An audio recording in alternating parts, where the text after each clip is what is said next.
ஒரு நெல்லானது நமக்கு அரிசியா வருது. ஆனா அது அரிசிக்கு முன்னால எப்படி இருக்கும்? பூமியோட இருக்கும், நெல்லோட. அப்படி எல்லா உயிர்களுக்கும் ஜனனம் எடுப்பதற்கு முன்பாகவே அந்த ஆன்மாவோடு இருக்கக்கூடிய அந்த உயிர்களுக்கு அந்த நெல்லுக்கு உமி இருப்பது போல பிடித்திருக்கிறது. நீருக்கு பாசி போல பிடித்திருக்கிறது. வெண்ணிற்கு மேகம் போல பிடித்திருக்கிறது. செம்புக்கு களிம்பு போல பிடித்திருக்கிறது. சதாகாலமும் அந்த ஆணவம் அந்த உயிர்களை பற்றி இருக்கிறது. அது இறைவனை பற்றுவதில்லை, உயிர்களை மட்டும். இறைவனுக்கு பதின்னு ஒரு பேர் இருக்கு.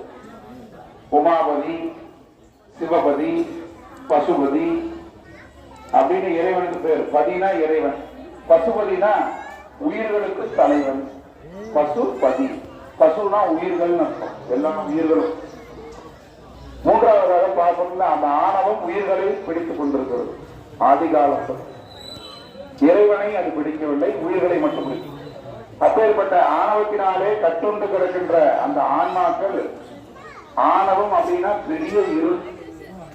நம்ம பெரிய ஒரு வனத்துக்குள்ள சிக்கிக்கிட்டோம்னா எங்கேயும் போறதுக்கு பாதை இல்லாம எப்படி நம்ம திண்டாடுவோமோ, அப்ப நம்ம மனசு எப்படி சஞ்சலப்படுவோம், அந்த மாதிரி இந்த ஆன்மாவானது ஆணவத்தோடு கட்டுண்டு கிடக்கும் போது எந்த அறிவும் இல்லாம யாராவது நம்மளை காப்பாற்றுவாங்களா அப்படிங்கிற பிரச்சனையோட உட்கார்ந்துருக்கு. அப்படி இருக்கும்போதுதான் இறைவனுக்கு இருக்கக்கூடிய 8 விதமான குணங்கள் இருக்கிறது. இறைவனுக்கு எத்தனை குணம்? 8 குணம், 8 கேரக்டர்ஸ். அந்த 8 கேரக்டர்ஸ் நம்மகிட்ட இல்லை. அதனால நம்மளும் இறைவனும் நம்மளும் ஒண்ணுதான். ஆனா அந்த 8 குணத்தினால இறைவன் நம்மளை விட ஒரு படி மேல.